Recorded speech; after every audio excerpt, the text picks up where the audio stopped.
అందరికీ నమస్కారం. అస్సలాము అలైకుం రహమతుల్లాహి బర్కాతు. మిత్రులారా, 1999లో నేను రాజకీయాల్లో అడుగుపెట్టాను. మా పెద్దాయన డాక్టర్ డి రామానాయుడు గారి కోసం. ఎందుకంటే నేను చైల్డ్ ఆర్టిస్ట్ తర్వాత నేను మళ్ళీ ఒక వయసు వచ్చిన తర్వాత నాకు అద్భుతమైన అవకాశం ఇచ్చి ప్రేమ ఖైదీ అనే సినిమాతోటి మళ్ళీ నా కెరీర్ స్టార్ట్ అయింది చైల్డ్ ఆర్టిస్ట్ తర్వాత.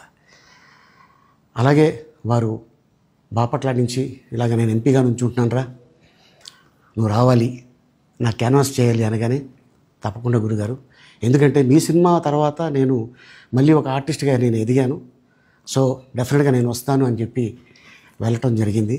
అప్పుడు టీడీపీ హయాంలో దాదాపు ఒకే పార్టీలో 20 సంవత్సరాలు నేను ఉన్నాను.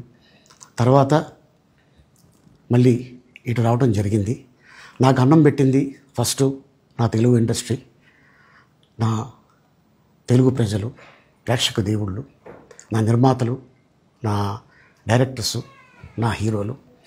ఈ రోజున ఈ రేంజ్లో నేను ఎదిగాను. 45 సంవత్సరాలు ఇండస్ట్రీలో ఉన్నాను. దాదాపు 1200 సినిమాలు పైచిలుకు యాక్ట్ చేయడం జరిగింది. 6 భాషల్లో యాక్ట్ చేయడం జరిగింది. ఓకే, నేను దయాగుణం ఉంది, భగవంతుడు ఇచ్చాడు కాబట్టి నాకు రాజకీయం తోడైతే కొద్దిగా 10 మందికి నేను సహాయపడగలను అనే ఉద్దేశంతో రాజకీయాల్లోకి వచ్చాను తప్ప రాజకీయాలు చేయాలని రాజకీయాల్లోకి రాలేదు. ఇండస్ట్రీ నాకు ఇంత మంచి లైఫ్ ఇచ్చింది, నేనేం చేస్తే బాగుంటుంది అని నలుగురిని చూసి నేను ఒక ట్రస్ట్ పెట్టుకున్నాను మా నాన్నగారి పేరున. దాదాపు 16 సంవత్సరాలు అవుతుంది నేను ట్రస్ట్ పెట్టుకొని.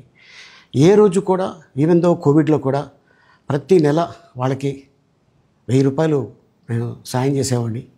కోవిడ్లో కూడా ఆపకుండా అలా కంటిన్యూగా సాయం చేస్తూనే ఉన్నాను. చాలామందిని నా కుటుంబంలో అవ్వచ్చు, బయట వాళ్ళు అవ్వచ్చు, చుట్టాల్లో అవ్వచ్చు, చాలామందికి చదివించాను నేను.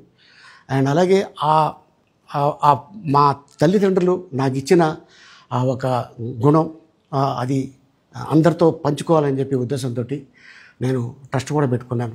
నా ఇన్కంలో దాదాపు 20% నేను ట్రస్ట్కి ఇవ్వటం జరుగుతుంది. గతంలో కూడా చెప్పా, ఫారిన్ కంట్రీస్లో ఏదైనా ఈవెంట్స్ చేస్తే దాంట్లో నుంచి 60% ట్రస్ట్కి వెళ్ళి 40% నేను తీసుకునేవాడిని.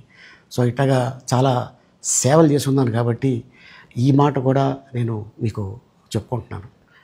అండ్ అలాగే నేను వ్యక్తిగతంగా ఎవరి మీద ఏ పార్టీలో ఉన్నా కూడా నేను నా పార్టీ గురించి నేను పొగుడుతాను, అక్కడ ఉన్న వ్యక్తి ఎమ్మెల్యే క్యాండిడేట్ గురించి నేను పొగుడుతాను, నా నాయకుడిని నేను పొగుడుతాను తప్ప ఎప్పుడు ఎవరిని కూడా ఒక మాట అంటాం కానీ వాళ్ళ లైఫ్ గురించి కానీ వాళ్ళ పర్సనల్ లైఫ్ గురించి కానీ ఎప్పుడు కూడా ఏ వేదిక మీద కూడా మీరు వెతికినా కూడా దొరకదు.